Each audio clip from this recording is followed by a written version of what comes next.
विश्वविद्यालय थाने में रंगदारी मांगे जाने एवं जान से मारने की धमकी को लेकर दिया गया आवेदन। विश्वविद्यालय थाने में शुक्रवार को ध्रुवनाथ ठाकुर के द्वारा एक आवेदन दिया गया है, जिसमें उन्होंने कहा कि 6/11/2022 को तेजकांत मिश्र 32 कट्ठे की जमीन जो अलफगंज विश्वविद्यालय थाना कल्पना सिनेमा के निकट अवस्थित है का महदेनामा करवाया, जिसके अनुसार तेजकांत मिश्र ने 42 लाख रुपए पाया और जमीन का कब्जा हमें सौंप दिया।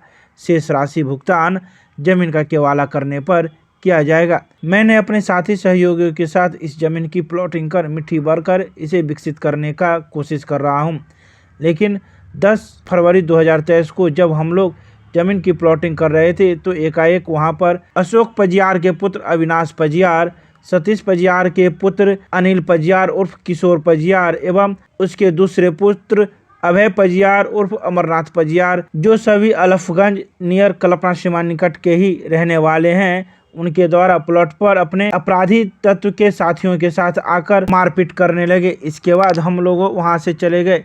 फिर यही हालात शुक्रवार को अर्थात 17 फरवरी को हुआ, जब पुनः मैं उस प्लॉट पर अपने अंगरक्षक एवं दोस्त के साथ पहुंचा। तभी पीछे से आकर हमारे अंगरक्षक एवं हमारे दोस्त को बुरी तरीके से घायल कर दिया और उसको जान से मारने की धमकी देने लगा, जिसको लेकर ध्रुवनाथ कुमार ने विश्वविद्यालय थाने में आवेदन दिया है। आइए सीधे सुनाते हैं क्या कुछ कहा उन्होंने। ये समस्या सर ये उत्पन्न हो रहा है, जो जब भी हम लोग प्लॉट पर पहुंचते हैं तो ये लोग जो है सो वहाँ पर आके हरकत अपना करने लगता है। कुछ हथियार उथियार लेके जब बाहरी है भगा दो मार दो, यहाँ पर हम लोग है हमारा ही कब्जा रहेगा, इसी टाइप का जो है बिहेव लोग का। रंगदारी क्या मांग रंगदारी जो है आज थाना आप लोग आवेदन दिया उसके खिलाफ में? हाँ, थाना पर आवेदन दिए थे। अपना परिचय दे दीजिए। ध्रुवनाथ कुमार। हमारी ज़मीन है जो हम तेजकांत मिश्रा से खरीदे हैं और ये 18 में ही हम लोग एग्रीमेंट कराए थे। इसके बाद भी न्यू एग्रीमेंट भाई जी के नाम से करवा दिए हैं, ध्रुव कुमार जी के नाम से। और ये अनिल पजियार वगैरह जो है ये लोग उस पर रंगदारी का ये कर रहे हैं। जब भी हम लोग उस पर काम करने जाते हैं तो उन लोगों का लाठी डंडा 56 वगैरह लेके कि ये 56 है तो मार देंगे, ठीक है। बार बार वो जब भी हम लोग गए हम लोगों के साथ मारपीट हुआ। हम सन 1918-19 में भी सीओ साहब को भी आवेदन दिए, एसपी साहब को, डीएसपी सभी आदमी को एप्लीकेशन देते हुए हम गए थे। उस पर हमारे पास पेपर अभी है नहीं तो मैं एक्चुअल डेट भी बता देता। सब कुछ कर दिया, नापी किया, सब कुछ। प्रशासन गई, मैं एक ही शब्द बोला, सर पेपर में कहिए, अगर पेपर है तो ले ले, मेरा है मुझे छोड़ दे। तो उनका अनिल पजियार जी जो सस्पेंडेड सीओ हैं पहले कहीं से, तो वो कहते हैं कि हमारे पास 94 साल से कब्जा है। हम ना थाना को मानते हैं ना सीओ को मानते हैं, हम किसी को नहीं मानते। तुम अगर काम करेगा तो तुमको पैसा देना होगा। और आज हम लोग आए, वहाँ खड़े ही हुए हैं कि हमारे जो अंगरक्षक है उनको, एक और भाई थे मेरे साथ, उनको बुरी तरीके से मारपीट किया। उसको घर में लेके जा रहा था जान से मार देने के व्यू से, लेकिन वहाँ के कुछ लोकल आम जनता आ गए। इतने में प्रशासन की गाड़ी पहुँच गई, जो हमारे दोनों आदमी की जान बच पाई। और इन लोगों का मंशा हमारी ज़मीन को हड़पने की है। कहाँ पर जमीन है? ये ज़मीन है अलफगंज मौजे में। कितना है? ये है 1 बीघा 32 कट्ठा, सॉरी 1 बीघा 12 कट्ठा, जिसका खेसा नंबर है 127, 125 और 135, 138, पुराना 155, 56, 57, 58। नया में वो बन गया है 2370 2411 2408 और एक का भूल रहा हूँ मैं। अच्छा, जिसका मेरे पास पुराना खतियान, म्यूनसिपल खतियान, नगर ये नया खतियान सब है। अनिल पजियार वगैरह उसका केस किए बीटी एक्ट 106 में, खुद ही वो हारे। हमारा खाता तुड़वाने के लिए उन्होंने केस किया और खुद हारे, जिसका प्रूफ है मेरे पास, जजमेंट की कॉपी है मेरे पास। उस चीज़ को भी वो नहीं मानते। उनका एक ही कहना है कि मैं किसी को नहीं मानता हूँ। मौजे अलफगंज है, ठीक है, थाना नंबर 450 है। स्थान नियर बाइज कल्पना सिनेमा हॉल के सामने वाली गली। क्या मनसा उन लोग का लगता है जैसे आपका? तो हड़प करने की उनकी पूरी मंशा है। और शुरू से अगर ये आप देखना चाहते हैं तो मैं इसका इतिहास दे दूंगा, जो लोग आपस में बंटवारा किए हुए हैं वो भी दे दूंगा, जो पूरा का पूरा फर्जरी है।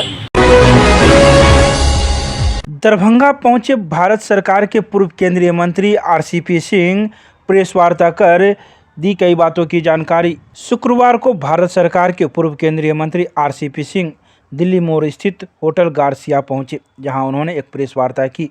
प्रेस वार्ता करने के दौरान उन्होंने कई बातों की जानकारी दी। उन्होंने कहा कि जदयू में अब ऐसी कोई बात नहीं रह गई है। नीतीश कुमार अब मुख्यमंत्री के रूप में सिर्फ मुखौटा है। आज राज्य भर में सुशासन नहीं रह गया है। जमीनी विवाद दिन प्रतिदिन बढ़ते जा रहे हैं। पुलिस वाले सिर्फ शराब जांच में लगे हुए हैं। सड़कों की स्थिति बदहाल हो गई है। इसके अलावा उन्होंने कई बातों की चर्चा की। आइए सीधे सुनाते हैं क्या कुछ कहा पूर्व केंद्रीय मंत्री आरसीपी सिंह ने। कि प्रायोरिटी क्या होगी, तो कहा था सुशासन सुशासन सुशासन। आज क्या हाल है जी? आज बिहार में जो लैंड के डिस्प्यूट्स हैं, जमीन की समस्याएं हैं, खास करके जो नए नए जहां शहर बस रहे हैं वहां पर जिस प्रकार से लैंड माफिया लोग किसानों को तंग तबाह कर रहा है। किसी भी समस्या का शिक्षा का ले लीजिए। अभी नीचे हमारे कई शिक्षक बैठे हुए तो बता रहे थे अपनी समस्याओं को।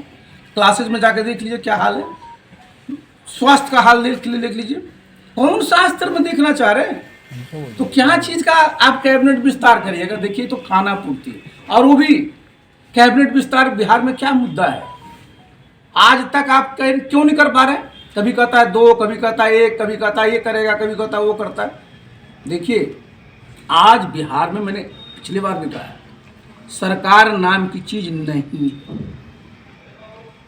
ये सब लोग जनता के साथ जो विश्वासघात के नीतीश बाबू, उसी का खामियाजा भुगत रहे हैं। देखिए आपके पास मोरल करेज होना चाहिए, पॉलिटिकल करेज होना चाहिए, तब ना डिलीवरी कर पाइएगा।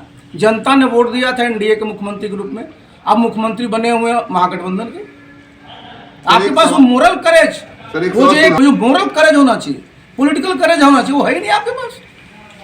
तो देखिए जो शासन करने की ताकत होनी चाहिए। देखते हैं नीतीश बाबू को, भाषा को आप देख रहे हैं, भाव भंगिमा को देख रहे हैं। नीतीश बाबू को यही पहचान थी। क्या ऐसा हुआ? क्योंकि आपने बिहार की जनता के साथ विश्वासघात किया। बिहार की जनता ने जो आप पर विश्वास किया, उसके साथ आपने धोखा किया। पुलिस की गाड़ी क्या कर रही है? लोगों के मुंह में मशीन डाल के चेक करिए दारू पिए हुए कि नहीं पिए। ये रह गया। जरा बता दीजिए, आरजेडी जेडीयू कांग्रेस का समर्पण और समर्थन कोई नेचुरल है जी? ये पूरे की पूरी से अननेचुरल है।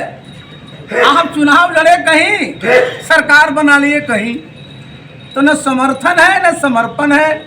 आज सूर्य एक बात बताते हैं, वो तो आपने एक नाम लिया है।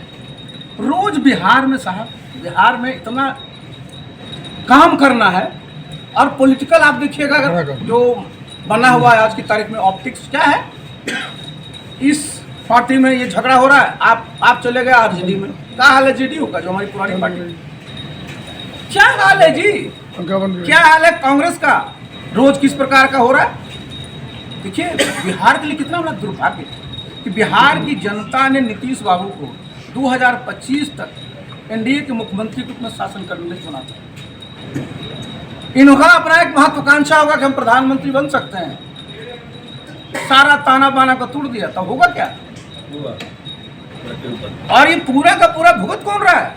वो बिहार की जनता भुगत रही है। किसी भी क्षेत्र में ले लीजिए, वो तो समझिए हम बिहार के किसानों को धन्यवाद देना चाहेंगे कि विपरीत परिस्थितियों के बाद यहाँ इतनी अच्छी पैदावार हो रही है। बीच जाते हैं, जनता से संवाद करते हैं। देखिए सबसे बड़ी चीज़ क्या होती है, एक बात समझना बहुत जरूरी है। देखिए हम भी तो बहुत वर्षों से पब्लिक लाइफ में हैं, 40 साल से हैं जी, और राजनीति में भी आप जान रहे हैं 2010 से हैं।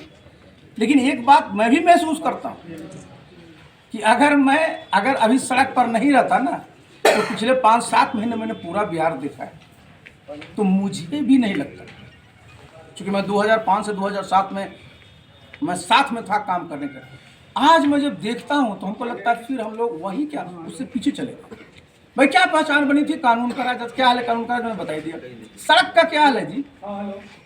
क्या मुख्यमंत्री जी का एक, देखिए हम लोग बराबर इसको भाषण देते थे, क्या मिशन था कि 6 घंटे में बिहार के किसी कोने से आप पटना पहुँच जाइए। और बिहार का कोना तो छोड़ दीजिए, हम लोग का जिला बगल में नालंदा पड़ता है, उसका जो ग्रामीण इलाका है ना, उसे 6 घंटा में नीतीश बाबू पटना पहुंच जाए बिना स्कॉट के, तो बता दें उनको।